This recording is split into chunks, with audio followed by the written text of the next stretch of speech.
প্রধান উপদেষ্টা বৈঠকে সুস্পষ্টভাবে বলেছেন নির্বাচন ফেব্রুয়ারি মানে 2026-এর ফেব্রুয়ারির প্রথমার্ধেই অনুষ্ঠিত হবে।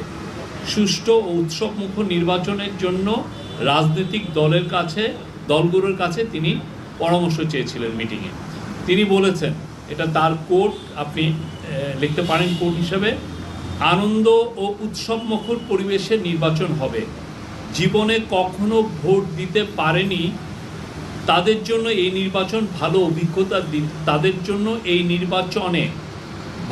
অভিজ্ঞতা দিতে হবে। যারা ভোট দিতে গিয়ে তিক্ত অভিজ্ঞতার সম্মুখীন হয়েছেন পূর্বে, তাদেরও ভালো অভিজ্ঞতা দিতে হবে। কেউ যেন বলতে না পারে যে আমাকে ভোট দিতে দেওয়া হয়নি। যারা অন্তর্বর্তীকালীন সরকারকে নির্বাচন